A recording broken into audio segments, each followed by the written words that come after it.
하나님의 말씀 시편 78편 70절부터 72절의 말씀을 같이 보겠습니다.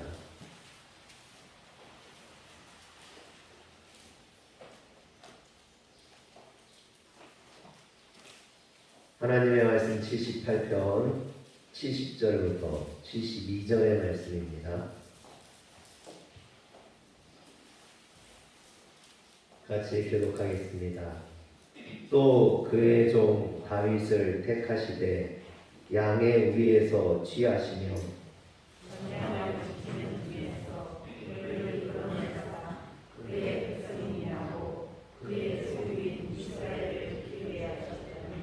이에 그가 그들을 자기 마음의 완전함으로 기르고 그의 손에 능숙함으로 그들을 지도하였도다. 아멘. 할렐루야. 예배의 영상을 찍어서 우리 성도님들에게 보내드리고 있습니다. 혹시 집에서도 보시나요? 네. 저희 교회는 참 재밌어요. 이렇게 영상을 듣다 보면 가끔 개 짖는 소리도 들리고 우리 방울이가 막 짖기도 하고, 듣다 보면 옆집에 소 우는 소리도 들리고요. 또 듣다 보면 막 이렇게 새들이 지저귀는 소리도 들려요. 그래서 예배 시간에 막 동물 소리도 들리고, 제가 이렇게 나름대로 듣다 보면 참 재미난 교회다. 우리 교회가 자연 속에 있는 교회가 맞구나, 그런 생각이 듭니다. 아마 오늘도 이렇게 새 짖는 소리가 유독 심해서 녹음에 들어가지 않을까 생각합니다. 제가 예전에 학생들을 가르치는데 학생 중에 하나가 저한테 그런 이야기를 해요. 목사님, 교회는 너무 좋은데 성경 말씀들이 이해가 안 가는 게 많아요. 네. 물론 성경에는 이해가 가지 않는 말씀들이 참 많이 있습니다. 그래서 뭐가 그렇게 이해가 안 가느냐라고 물었더니, 아니 하나님께서 왜 선악과를 만드셔가지고 아담과 하와가 그것을 따먹어서 범죄하게 했느냐라는 거예요. 선악과를 아예 만들지 않았으면 아담과 하와가 죄를 지을 일도 없고 우리가 이렇게 세상 속에서 고통받고 죽을 일도 없을 텐데 왜 하나님은 선악과를 만들어가지고 그랬느냐라는 것이죠. 여러분, 성경에 보면 인간은 하나님의 형상을 따라 만들었다라고 되어 있죠. 그런데 이 하나님의 형상을 따라라는 말에는 많은 의미가 함축되어 있습니다. 쉽게 말하면 하나님의 인간이 하나님을 닮았다, 이렇게 볼 수 있는 거죠. 하나님을 닮게 만들었다라는 거예요. 하나님이 천지를 창조하듯이 인간에게도 그런 창조의 능력을 주셨어요. 그래서 인간들이 많은 것을 만듭니다. 아담에게 그래서 하나님께서 그 창조의 능력을 주셔서 세상에 있는 동물들과 식물들의 모든 것들의 이름을 짓게 하시죠. 거기서부터 창조의 능력이 나오죠. 뿐만 아니라 하나님께서 아담과 하와를 만드시고 그들을 에덴 동산에 두셨어요. 그것은 하나님이 아담과 하와를 에덴 동산으로 부르신 거예요. 그러면 그 부르심에 아담과 하와는 에덴 동산에서 어떻게 살 것이냐? 이것은 하나님의 부르심에 대한 응답이라고 볼 수 있어요. 그런데 이 에덴 동산은 모든 것이 풍족하고 넉넉한 천국과 같은 곳이었지만 그 동산 중앙에 뭐가 있었어요? 선악을 알게 하는 나무가 있었다고 그랬어요. 근데 하나님께서 아담을 그곳으로 부르신 것은 그 선악과를 따먹고 범죄하라고 부르신 것이 아닙니다. 분명 하나님은 다른 것들은 마음대로 따먹어도 되지만 선악을 알게 하는 열매는 따먹어서는 안 된다라고 이렇게 말씀하셨어요. 그런데 아담은 그 하나님의 말씀을 어기고 선악과를 따먹는 그런 죄를 짓고 말았던 것이죠. 인간의 이런 잘못된 선택, 죄에 대한 선택이 인간이 에덴 동산에서 쫓겨나고 사망의 존재가 되고 말았다는 겁니다. 하나님은 인간에게 이런 자유의지를 주셨어요. 선택할 수 있는 권한. 그러나 그 선택에 대한 결과는 누가 책임져야 된다? 인간이 책임지게 하셨어요. 여러분, 저도 저희 자녀들 기르면서 늘 그럽니다. 중학생 이상이 되면 너희들이 선택해. 그러나 그 책임도 네가 져야 되는 거야. 여러분, 하나님께서 우리들을 로봇으로 만들지 않으셨다라는 거예요. 하나님께서 우리를 뭐든지 다 결정해놓고 넌 이렇게 해야 돼. 명령하시고 그 명령에 따라가 행하게 하셨다면 선악과를 까먹을 일도 없었겠죠. 그러나 하나님은 인간을 로봇으로 만든 것이 아니라 인간에게 자유의지를 주셔서 자신이 선택할 수 있도록 하나님의 부르심에 응답할 수도 있고 응답하지 않을 수도 있게 만드셨다라는 겁니다. 그래서 성경에 보면 하나님이 인간을 부르십니다. 그리고 인간이 부르심에 응답하기를 소원하셔요. 그런데 그 하나님의 부르심에 신실하게 응답한 사람이 있는가 하면 그 부르심에 합당하게 응답하지 못하고 아담처럼 잘못된 선택으로 실패한 사람도 있다라는 것이죠. 그래서 오늘 말씀도 이런 의미로 오늘 말씀을 봐야 돼요. 오늘 말씀에 보면 70절과 71절은요 하나님께서 다윗을 부르시는 그런 부르심의 모습이 담겨져 있어요. 그리고 72절은 그 하나님의 부르심에 다윗이 응답하는 그런 모습의 말씀입니다. 그러면 먼저 다윗을 부르시는 하나님의 말씀을 먼저 살펴보면요. 오늘 말씀에 보면 다윗이 하나님을 먼저 부른 것이 아니라 하나님께서 다윗을 부르시고 계세요. 여러분, 인간이 하나님을 찾기 이전에 하나님께서 인간을 찾아오신다는 거예요. 다윗을 하나님이 먼저 찾아오셔서 다윗을 부르셨다는 것입니다. 그런데 지금 다윗이 어디에서 무엇을 할 때 하나님이 다윗을 찾아오셨습니까? 네, 70절에 보면 뭐라고 되어 있어요? 양의 우리에 있을 때. 그리고 71절에 보면 무엇을 할 때 그를 부르셨습니까? 자신에게 맡겨진 그 양을 지킬 때. 하나님께서 이처럼 양의 우리에서 양을 지킬 때, 즉 다윗이 자신의 일을 열심히 일하고 있을 때 하나님께서 그 다윗을 부르셨다라는 것입니다. 하나님은 이처럼 사람들이 열심히 일할 때 그 일하는 곳에 부르십니다. 아담이 범죄해서 세상으로 쫓겨날 때 하나님께서 그에게 뭐라고 하십니까? 내가 흙으로 돌아갈 때까지 얼굴에 땀을 흘려야 먹을 것을 먹으리니 그랬어요. 즉 인간은 땀을 흘려 일해야 된다라고 했죠. 그 일하는 장소에서 하나님이 부르신다라는 거예요. 그래서 하나님께서 사람들을 부르실 때 보면 자신의 생업의 현장에서 최선을 다해 일하다가 부름받는 경우가 많이 있습니다. 모세 같은 경우에는 장인 이드로의 양을 치다가 하나님 앞에 부름을 받죠. 베드로 같은 경우에는 어떻습니까? 물고기를 잡다가 어부니까 그의 생업의 현장이 어부기 때문에 고기를 잡다가 부름을 받아요. 여러분 누가복음 5장 3절에서 5절을 한번 보겠습니다. 누가복음 5장 3절에서 5절 저하고 한번 교독해서 한번 읽어볼게요. 예수께서 한 배에 오르시니 그 배는 시몬의 배라. 육지에서 조금 떼기를 청하시고 앉으사 배에서 무리를 가르치시더니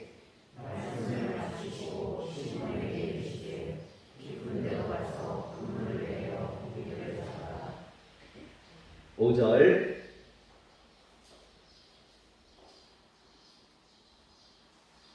시몬이 대답하여 이르되 선생님 우리들이 밤이 새도록 수고하였으되 잡은 것이 없지만은 말씀에 의지하여 내가 그물을 내리리다 했습니다. 여러분 지금 우리가 읽은 이 말씀들을 잘 보면요 하나님께서 베드로를 부르실 때 무엇을 중요하게 여기셨는지가 이 말씀 속에 나와 있어요. 보면은 밤이 새도록 베드로가 고기를 잡았어요. 그런데 몇 마리나 잡았어요? 한 마리도 잡지 못했다라겠어요. 어떻게 보면 어부로서는 무능력한 사람, 실패한 사람, 이렇게 볼 수 있는 거예요. 능력 없는 사람인 거죠. 그 바닷가에 분명히 베드로 말고도 다른 어부들도 있었을 거예요. 그들도 고기를 잡았습니다. 베드로는 한 마리도 잡지 못했어요. 그런데 그 옆에 있는 다른 사람들은 분명히 고기를 잡았을 거예요. 그런데 예수님께서 제자를 부르실 때 누구를 부르시냐? 고기 많은 잡은 사람을 부르시지 않았다라는 거예요. 밤새도록 수고했지만 한 마리도 잡지 못한 이 능력 없는 베드로를 부르셨다라는 거죠. 즉 주님이 부르시는 것은요, 그 사람이 얼마나 능력이 있느냐, 그 사람이 얼마나 성공한 사람이냐, 이것을 두고 부르시는 것이 아니라는 겁니다. 대부분 고기가 잡히지 않으면 사람들은요 포기하고 집에 가버리겠죠. 에이, 오늘은 고기가 안 잡히네. 그런데 베드로는 어떻게 했습니까? 안 잡히는데도 불구하고 밤이 새도록 고기 잡으려고 노력을 하는 거예요. 수고하는 거죠. 밤새도록 고기를 잡으려고 노력했습니다. 이처럼 주님은 노력하는 그 베드로의 열심을 보셨던 것 같아요. 그리고 그를 부르셨던 거죠. 여러분, 세상 사람들은 꽁 잡는 게 뇌라고 이야기합니다. 무슨 짓을 하든 결과만 만들면 된다라고 생각해요. 그렇게 해서 결과가 만들어지면 능력 있는 사람, 유능한 사람, 실력 있는 사람, 성공한 사람으로 인정받고 대접받습니다. 그러나 주님은 다르다는 거예요. 주님은 아무리 결과가 좋아도 여러분 그런 사람을 부르시지 않았어요. 결과만 가지고 사람을 판단하지 않으셨다는 겁니다. 주님은 결과에 관계없이 최선을 다했던 사람을 부르셨다는 거예요. 그러기 때문에 베드로같이 밤새도록 했어도 고기 한 마리 잡지 못한 사람도 부르셨던 겁니다. 그런데 여러분, 주님의 제자를 보면요, 이상한 사람도 있어요. 마태 같은 사람. 여러분, 마태의 직업이 뭡니까? 세리예요, 세리. 마태복음 9장 9절을 한번 보면요, 예수께서 그곳을 떠나 지나가시다가 마태라는 사람이 세관에 앉아 있는 것을 보시고 이르시되 나를 따르라 하시니 일어나 따르니라 그랬습니다. 여기에서 보면 한 가지 모순이 보여요. 여러분, 세리는 로마를 위해서 자기 동족들을 착취하는 게 그의 일입니다. 그런데 그 일을 자신이 열심히 하면 어떻게 돼요? 동족들이 괴로움을 당하고 어려움을 당할 수밖에 없는 거예요. 그러면은 이 마태는 자신이 해야 될 일을 열심히 하면은 동족들이 괴롭고, 열심히 안 하면 자기가 괴롭고, 어떻게 해야 될까요? 그런데 예수님께서는요, 이 마태가 세간에 앉아서 열심히 일하는 모습을 보고 그를 부르셨습니다. 그래서 당시 바리새인들은 예수님이 어떻게 이런 악한 세리를 자신의 제자로 부를 수 있느냐며 항의하기도 했어요. 여러분, 이것은 바울도 마찬가지예요. 바울은 주님께 부르심을 받을 수 있는 그런 사람이 아니었습니다. 바울은 교회를 핍박하고 예수 믿는 사람들을 잡아 가두던 그런 사람이었어요. 여러분, 그 당시에 율법을 잘 지키고 경건하고 거룩해 보이는 사람들이 얼마나 많았습니까? 그런 사람들을 부르시지 아니하시고 오히려 주님은 교회를 핍박하고 예수 믿는 사람들을 박해하고 스데반같이 의로운 사람을 돌로 쳐 죽였던 이런 바울을 부르셨다라는 거예요. 그러면 왜 주님은 이런 바울을 부르셨을까요? 제가 이렇게 바울의 인생을 보고 내린 결론이라면 결론이고요. 제가 느낀 마음은요, 뭐였냐면 바울에게서 주님이 그런 모습을 보지 않았는가. 지금은 몰라서 교회를 핍박하고 성도들을 해치지만 그가 복음을 듣고 주님을 만나게 되면 절대로 변하지 않는 평생을 주님을 위해 헌신하고 충성할 사람이다. 이것을 보셨던 것 같아요. 아, 바울 이 사람은 뭘 하나를 하면 온전히 하는 사람이야. 혹시 여기에는 그런 분들이 있나요? 여러분, 주님은 그런 사람을 좋아하세요. 뭘 해도 정말 그 올인해서 할 수 있는 사람. 바울이 그런 사람이에요. 예수 믿고 나니까요, 결혼도 안 해요. 예수 믿고 나니까 정말 예수를 위해서 자신의 일평생을 감옥에 갇히고 돌로 맞아 죽을 뻔하고 해장을 맞고 그런 어려움을 당해도요, 굴하지 않고 복음을 전할 수 있는 사람. 주님께서는 바울에게서 그러한 열심과 믿음을 보셨던 것 같아요. 사랑하는 성도 여러분, 우리도 주님을 믿기로 했으면 여러분 절대로 변하지 마세요. 환경이 어떻고 코로나가 어떻고 누가 어떻고 해도 여러분 우리의 신앙은 변해서는 안 됩니다. 할렐루야. 도대체 믿는 건지 안 믿는 건지, 교회를 다니는 건지 안 다니는 건지, 여러분 그렇게 믿지 마세요. 신앙생활은 그렇게 하는 게 아니에요. 내가 한번 주님을 믿기로 했으면 정말로 내 목에 칼이 들어와도 나는 주님을 믿는 사람이 되어야 됩니다. 하나님께서 쓰시는 사람은 그런 사람이에요. 하나님께서 쓰시는 사람, 축복하시는 사람은 그런 사람이라는 거예요. 뭐 다녀도 그만, 안 다녀도 그만, 믿어도 그만, 안 믿어도 그만. 여러분 그런 사람은 하나님 나라에서 존재 의미가 없다는 거죠.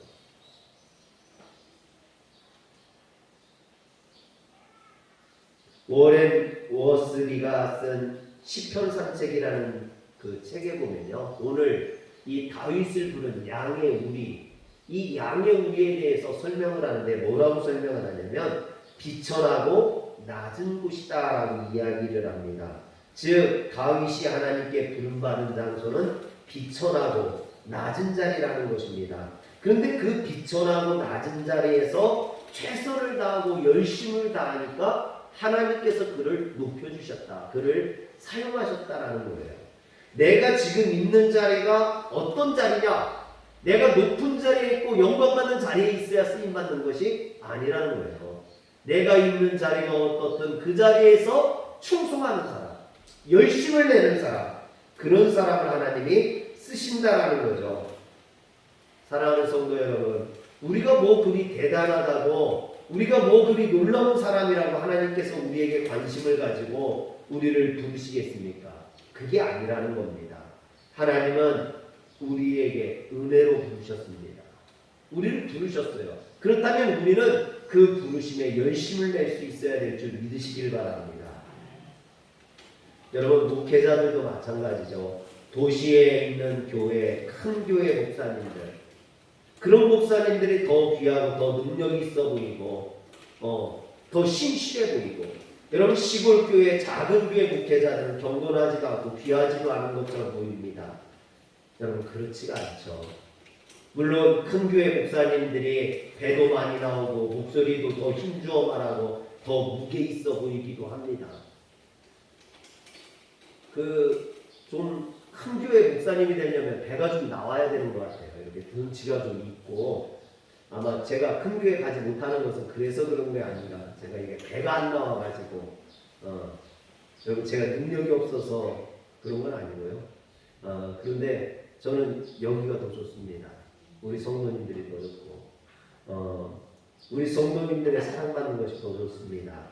어쨌든 주님께서 교회 사이즈나 성도들의 숫자나 목회자, 그것으로 목회자를 평가하고 판단하지 않으신다는 거예요. 주님은요, 그 사람에게 맡겨진 그 자리에서 누가 더 열심히 하느냐, 얼마만큼 최선을 다하느냐, 그것으로 평가하시고 중요하게 여기시는 줄 믿으시길 바랍니다. 이건 목회자만이 아니에요. 성도들도 마찬가지인 거죠. 나에게 어떤 교회를 주셨느냐, 큰 교회냐 작은 교회냐, 작은 교회에서 열심히 안 하고 큰 교회 가면 열심히 하고, 그게 아니라는 거죠. 나에게 어떤 환경, 어떤 여건이 주어졌든 그곳에서 최선을 다하는 성도를 하나님은 기뻐하신다라는 거예요. 어쨌든 주님께서는요, 교회 사이즈나 성도들의 숫자로 판단하지 않는다는 거죠. 여러분 이것은요, 마태복음 25장에 나오는 달란트 비유를 보면 더 확실하게 알 수 있습니다. 주님은 5달란트, 2달란트, 1달란트를 맡기고 주인이 떠나갔다가 돌아와서 결산을 합니다. 그런데 5달란트 맡겼던 사람이 열심히 일해서 몇 달란트를 남겼어요? 5달란트를 또 남겼어요. 그때 주인이 뭐라고 이야기합니까? 뭐라고 칭찬합니까? 마태복음 25장, 조연아, 마태복음 25장 21절. 그 주인이 이르되 잘하였도다 착하고 충성된 종아, 내가 적은 일에 충성하였음에 내가 많은 것을 내게 맡기리니 내 주인의 즐거움에 참여할지어다. 이것이 주님의 칭찬이에요. 그런데 여러분 2달란트 맡겼던 자도 열심히 일해서 몇 달란트를 남겼어요? 2달란트를 남겼어요. 그때 그 2달란트를 남겼던 자에게 똑같이 칭찬을 합니다. 마태복음 25장 23절에 보니까 그 주인이 이르되 잘하였도다 착하고 충성된 종아, 네가 적은 일에 충성하였으며 내가 많은 것을 내게 맡기니 내 주인의 즐거움에 참여할지어다. 여러분 이걸 잘 보세요. 아까 5달란트를 가지고 5달란트 남겼던 사람에게 했던 칭찬과 2달란트 가지고 2달란트를 남겼던 사람에게 하는 칭찬이 같다라는 거예요. 5달란트를 남겼느냐 2달란트를 남겼느냐 그거에 따라서 차등을 두지 않으셨다라는 거예요. 열심히 해서 자신이 최선을 다해서 남긴 자에게는 하나님이 칭찬을 하셨다라는 겁니다. 그런데 1달란트 맡겼던 자에게는 하나님이 칭찬을 하지 않고 책망을 하셨어요. 뭐라고 책망을 하셨습니까? 마태복음 25장 26절에 보니까 그 주인이 대답하여 이르되 악하고 게으른 종아, 나는 심지 않은 데서 거두고 해치지 않은 데서 모는 줄로 내가 알았느냐. 여러분 하나님께서 그들을 책망하셨어요. 왜 책망하셨느냐? 악하고 게으르다라는 거예요. 네가 노력하지 않고 수고하지 않았다는 겁니다. 여러분 하나님은 우리가 열심을 낼 때 칭찬하시지만 우리가 게으르고 나태할 때 책망하신다라는 거예요. 그런데 저는 여기에서요 악하고 게으른 종아 하시는 말씀이 늘 마음에 걸려요. 제 마음에 늘 걸려서 제가 이것을요 굉장히 어렵게 생각을 합니다. 왠지 아십니까? 주님은요 악한 것과 게으른 것을 같이 여기신다는 거예요. 저는 여러분 제가 무슨 사람들을 때리거나 돈을 빼앗고 도둑질하거나 바람을 피우고 그런 사람은 아니에요. 죄를 짓는 그런 죄인은 아니라는 거예요. 제가 무슨 악한 사람이라서 하나님에게 책망받을까봐 겁을 내는 건 아닙니다. 여러분 저는 하나님이 무서워서 그런 짓을 하지 못합니다. 물론 저뿐만 아니라 여기 계신 여러분들도 마찬가지일 거라고 생각을 해요. 그런데 제가 두려운 것은요 주님이 악한 것과 게으른 것을 동일하게 여기신다는 거예요. 즉 제가 목회자로서 해서는 안 되는 죄를 지어서 하나님께 책망받을 것을 두려워하는 게 아니라 제가 목회자로서 열심히 하지 않아서 목회에 최선을 다하지 않아서 우리 성도들을 위해서 열심히 기도하지 않아서 하나님에게 책망받을까봐 그게 두려운 거예요. 여러분 죄를 지어야만 책망받는 게 아니에요. 우리가 우리의 삶에서 열심히 내지 않을 때 여러분 여기 있는 이상별 목사가 설교 준비를 열심히 하지 않고 우리 성도들을 열심히 돌보지 않을 때 위해서 기도하지 않을 때 하나님에게 책망받을 수 있다는 거예요. 그게 두려운 거예요. 그래서 누가 보든 안 보든 저는 열심히 하는 거예요. 성도가 아무도 없을 때도 여러분 혼자라도 새벽 예배를 지키는 왜? 주님이 보고 계시니까. 할렐루야. 여러분 우리 성도님들도 마찬가지입니다. 목사가 인정해주고 관심 가져주고 그러면 열심히 하고 목사가 관심 안 갖고 열심히 안 하는 것 같으면 그냥 여러분 그건 신앙이 아니라는 거예요. 사랑하는 성도 여러분 악한 것과 게으른 것은 같습니다. 하나님은 동일하게 여기신다는 겁니다. 오늘 우리가 신앙에 열심을 내야 될 줄 믿으시길 바랍니다. 그렇다면 주님의 그 부르심을 받은 다윗은 어떻게 응답했습니까? 시편 78편 72절에 보니까 이에 그가 그들을 자기 마음의 완전함으로 기르고 그의 손에 능숙함으로 그들을 지도하였도다. 여기 보면요, 다윗의 응답이 두 가지가 나오는 것을 보게 돼요. 첫 번째 응답은 뭐였냐면요, 그가 그들을 자기 마음의 완전함으로 기르고 그랬어요. 그런데 이 응답이 있기 전에 보면은 뭘로 시작하냐면 72절이 이해로 시작하는 것을 보게 됩니다. 하나님의 부르심에 대한 다윗의 응답이에요. 이것이 이해로 시작되죠. 시편 78편의 이 내용을 간단하게 요약하면은 하나님의 선민 이스라엘 백성들이 지금 악하다라는 거예요. 하나님 앞에 범죄하고 죄를 지어서 하나님이 심판하실 수밖에 없다라는 겁니다. 하나님께서 그동안 이스라엘 백성들이 큰 은혜를 베풀어 주셨어요. 그들을 애굽의 종되었던 그들을 불러내셔서 가나안 땅까지 인도해 주셨어요. 여러분, 그런데 이스라엘 백성들이 하나님을 떠나서 죄악을 짓고 산다는 거예요. 그래서 그 이스라엘 백성들을 죄악 가운데서 건져내어서 의로운 곳으로 인도하기 위해서 그들에게 지도자를 보내시는데, 그것으로 누구를 선택하셨느냐? 그 지도자로 다윗을 선택하셨다라는 거예요. 하나님께서 그래서 다윗을 부르셨다라는 겁니다. 이에 다윗이 그 하나님의 부르심에 응답했다라는 거예요. 할렐루야. 하나님께서는 이 땅을 구원할 사람을 부르신다라는 겁니다. 여러분, 야구에서 지금 만루 역전 위기에 빠졌어요.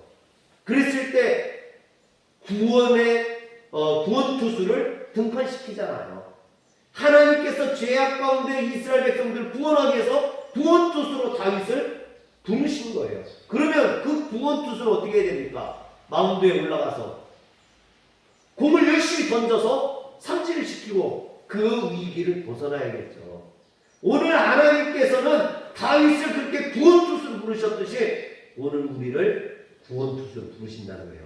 이 죄악된 세상에 코로나 시대에 교회를 세우고 믿음을 세우고 하나님의 나라를 확장할 그 구원투수로 여기 있는 여러분들을 부르시는 줄 믿으시길 바랍니다. 그런데 하나님이 우리를 이런 구원투수로 부르시는데 우리가 구원투수로 올라가서 졸고 있으면 안 되잖아요. 구원투수가 올라가서 마운드 올라가서 졸다가 공 떨어뜨리면 어떻게 합니까? 폼을 내주면 어떻게 합니까? 홈런 맞으면 어떻게 합니까? 준비되어 있지 않은 거죠.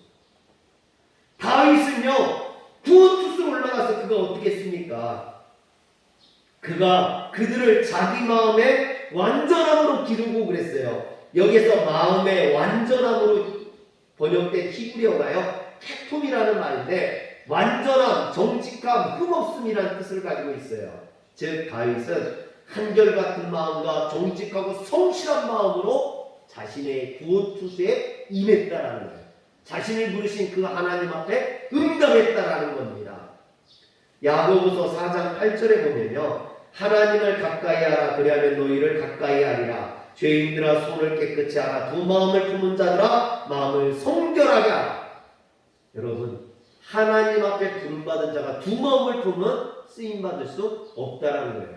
구원투수가 올라가서 지금 해야 될 일이 뭡니까? 타자를 잡아야 되는 거예요. 그런데 구원투수가 올라가가지고 관중이나 신경 쓰고 있고, 카메라가 나를 찍고 있네, 이러고 있으면, 그 마음이 딴 생각을 하고 있으면 그 구원투수는 자신의 역할을 할 수 없다라는 거예요. 역대상 12장 33절에 보면요, 스불론 중에서 모든 무기를 가지고 전열을 갖추고 두 마음을 품지 아니하고 능히 진영에 나가서 싸움을 잘하는 자가 5만 명이요. 여러분, 지금 다윗의 부하들 이야기하는데요, 두 마음을 품지 않은 자가 5만 명이 있다고 이야기해요. 다윗이 두 마음을 품지 않으니까 그 밑에 있는 신하들도 두 마음을 품지 않았다는 거예요. 우리가 흔히 자녀들은 부모를 닮아간다고 하잖아요. 부모가 두 마음을 품으면 자녀도 두 마음을 품는 거예요. 부모가 신앙생활을 제대로 안 하니까 자녀도 제대로 안 하는 거예요. 여러분, 좋은 본을 보여야죠. 저는 목회자로서 늘 두렵습니다. 제가 열심히 하지 않아서 우리 성도들이 그런 거 아닌가. 내가 설교를 제대로 준비하지 않고 설교를 위해서 기도하지 않고 우리 성도들에게 제대로 하지 않아서 우리 성도들이 조는 거 아닌가? 내가 신앙을 제대로 가르치지 않아서 우리 자녀들이 온전히 예배를 드리지 못하는 거 아닌가? 늘 두렵습니다. 걱정됩니다. 그 책임이 저에게 있기 때문이죠. 그런데 신앙도 마찬가지입니다. 여러분 부모가 주님을 위해 열심히 될 때 자녀가 그것을 보고 주님 앞에 신실하게 설교해요. 여러분들의 신앙을 바로 가져가시길 바랍니다. 여러분들이 올바른 신앙의 모습을 보여주시길 바랍니다. 두 번째로 다윗은요, 노력을 통한 실력을 갖추었어요. 72절에 보니까 그의 손에 능숙함으로 그들을 지도하였구나. 하나님께 부름받은 하나님께서 두어투수로 쓰신 이 다윗이 올라가서 능숙하게 그 일을 해결했다라는 거예요. 능숙하게 그 일을 처리했다라는 겁니다. 그만큼 다윗은 준비되어 있다라는 거죠. 여러분, 다윗이 마음만 깨끗하고 마음만 착하고 마음은 비단결 같은데 능력이 없는 그런 사람이 아니었던 거예요. 다윗은 마음이 온전할 뿐만 아니라 성결할 뿐만 아니라 능력이었던 사람입니다. 사무엘상 16장 11절에 보면요, 사무엘이 와서 이새의 집에서 아들들을 보면서 안수할 자를 찾았는데 없어요. 7명을 다 했는데도 없어요. 그런 장면이 나와요. 읽어볼게요. 또 사무엘이 이새에게 이르되 내 아들들이 다 여기 있느냐? 이새가 이르되 아직 막내가 남았는데 그는 양을 지키나이다. 사무엘이 이새에게 이르되 사람을 보내어 그를 데려오라. 그가 여기 오기까지는 우리가 식사 자리에 앉지 아니하겠노라. 7명을 다 둘러봤는데 안수할 자가 없는 거예요. 이상하다. 하나님이 분명히 여기 있댔는데. 그래서 이게 다냐? 네 아들들이 다냐? 그랬더니 막내가 하나 있는데 그가 양을 지키고 있다는 거예요. 근데 여기에서 이 막내라고 나온 말이요, 히브리어 하카탄이라는 말인데 가장 어린 자 혹은 가장 작은 자, 좀 빠지는 자, 모자란 아이. 여러분, 지금 다윗의 아버지가 사무엘에게 이야기합니다. 걔는 좀 모자라서, 걔는 좀 작아서, 걔는 조금 어리숙해서 다른 애들에 비해서 좀 딸려서 걔는 양이나 치고 있습니다. 걔는 없어도 되는 애예요. 여러분, 그렇게 이야기하고 다윗은요, 다른 형제들에 비해서 외모가 준수하지 못했어요. 다른 형제들에 비해서 키가 크지 않았어요. 다른 형제들에 비해서 그렇게 뛰어나지 않았어요. 그런데 여러분, 어떻게 다윗이 그렇게 능력 있게 쓰임받을 수 있었습니까? 어리고 작고 연약한 다윗이 혼자 양을 지켰어요. 여러분, 생각을 해보세요. 들판에 늑대나 곰이나 사자나 이런 게 언제 와서 자기 양뿐만 아니라 자기를 해칠지 모르는 거예요. 혼자서 그 어리고 연약한 다윗이 자신을 지키고 양을 지켜야 돼요. 어떻게 지킵니까? 자신이 갖고 있는 그 문맷돌을 연습하는 거예요. 그것으로 자신을 지키고 자신에게 맡겨진 양을 지키기 위해서. 그런데 그것이 어떻게 쓰임받습니까? 이스라엘 백성들을 무시하고 하나님을 조롱하는 골리앗을 쓰러뜨리는 무기가 되잖아요. 할렐루야. 사랑하는 성도 여러분, 저는 예수 믿는 사람들이요, 성실하고 그 마음이 순전하고 깨끗해야 되고 숨겨야 된다고 생각합니다. 그러나 다른 한편으로는요, 손에 능숙함이 있어야 돼요. 오늘 우리에게 무기가 있어야 됩니다. 내가 노력해서 내가 세우는 그 힘이 있어야 돼요. 저희 디아가 영어를요, 하기를 싫어해요. 정말 영어 외우기 싫어가지고요, 몸부림을 쳐요. 그런데 그걸 해야 돼요. 왜? 그게 내 무기가 되기 때문에, 내 능력이 되기 때문에. 할렐루야. 사랑하는 성도 여러분, 우리 기도해야 됩니다. 때로는 기도하기 싫을 수 있어요. 힘들어요. 하기 싫어요. 그렇지만 기도해야 됩니다. 그게 성도의 무기이기 때문에. 할렐루야. 여러분, 오늘 우리 손에 능숙함이 뭐냐는 거죠. 우리가 연습해야 될 물맷돌이 뭡니까? 골프 선수 중에 신지혜 선수가 있어요. 그의 부모님은요, 한 달에 80만 원 받는 시골교회 목사님이었어요. 여러분, 한 달에 80만 원 받아요. 물론 저도 그랬던 적이 많아요. 여러분, 더군다나 이 신지혜 선수가요, 15살 때 어머니가 교통사고로 돌아가셨어요. 어머니만 돌아가셨을 뿐만 아니라 동생이 같이 타고 있다가 크게 다쳐가지고요, 1년 넘게 병원에 입원해 있었어요. 어머니는 돌아가시고 동생은요, 사경을 해야 되고 아버지와 병원에서 살아왔어요. 이 신지혜 선수가요, 이런 환경에서 세계적인 선수가 되었어요. 어떻게 그렇게 됐느냐? 이 신지혜 선수를 아꼈던요, 골프장 사장님이 이에게 능력이 있는 걸 알고요, 너 돈이 없으니까 와서 우리 골프장에 와서 연습해라. 청소 좀 조금 해주면서 연습해라. 그래서 와서 청소해주고 연습을 했어요. 연습을 하는데 여러분, 돈 있는 사람들이 와서 끊고 연습을 할 때는 할 수가 없는 거예요. 그 사람들이 먼저 해야 되니까. 그래서 새벽에, 밤에 다른 사람들 다 가고 나면 연습을 하는 거예요. 그 시간이 많지 않으니까 한 번이라도 더 하려고 손에 칩이 잡힐 때까지 연습하는 거예요. 여러분, 그래서 그가 LPGA에서 우승했어요. 그때 기자가 물어봅니다. 당신이 우승할 수 있었던 건 선천적인 어떤 능력 때문입니까? 연습에서입니까? 그랬을 때 신지혜 선수가 이야기합니다. 노력했어요. 나는 죽을 각오로 노력했어요. 손에 피가 날 정도로 노력했어요. 여러분, 역도 선수 중에 장민환 선수가 있어요.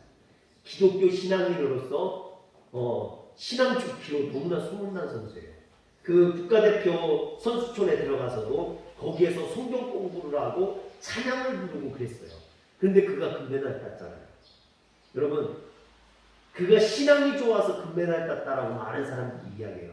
그런데 그가 이야기합니다. 물론 저는 신앙이 좋아요.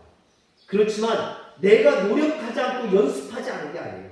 나 죽을 정도로 노력을 했어요. 내가 하나님을 믿기 때문에 하나님 앞에 영혼을 돌려드리기 위해서 나는 노력했어요. 사랑하는 성도 여러분, 우리가 하나님을 믿는다고 하면 노력해야 됩니다. 열심히 내야 됩니다. 할렐루야. 우리의 마음은 순수해야 돼요. 정직해야 돼요. 순결해야 돼요. 그래서 성경에 뭐라고 이야기합니까? 비둘기처럼 순결하라. 그러나 또 한편으로 뭐라고 합니까? 뱀같이 지혜로워. 이 균형을 잘 잡아야 돼요. 뱀처럼 지혜롭기만 해서는 안 됩니다. 비둘기처럼 순결하기만 해서는 안 돼요. 우리는 그 두 가지를 다 균형 있게 잡을 수 있어야 됩니다. 오늘 하나님께서 우리를 부르십니다. 그 부르심에 어떻게 응답할지 그건 우리의 선택이에요. 내가 정말 다윗처럼 그 하나님의 부르심에 나가서 투어투스로서의 역할을 잘 감당할지, 아니면 그 사명을 내팽겨쳐버리고 다른 것에 빠질지. 그 대표적인 인물이 다윗과 사울이잖아요. 사울은 자신이 부름받은 그 소명을 잃어버렸죠. 다윗은 끝까지 그 사명에 충성합니다. 사랑하는 성도 여러분, 오늘 여기 있는 우리 성도님들이 그 부르심에 응답할 수 있는 성도들 되길 주의 이름으로 축원합니다. 기도하겠습니다. 전능하신 하나님, 오늘도 우리를 부르시고 우리를 하나님의 본투수로 사용하시기를 원하시는 주님, 그 부르심에 저희들이 응답하게 하여 주옵소서. 하나님이 부르시는데도 종으라 듣지 못하고 깨닫지 못하는 미련하고 어리숙한 저희들 되지 않게 하시고, 주님의 부르심에 달려나가 구원의 능력을 발휘할 수 있는 저희들 될 수 있도록 주님 축복하여 주시옵소서. 우리 주 예수님의 이름으로 기도합니다.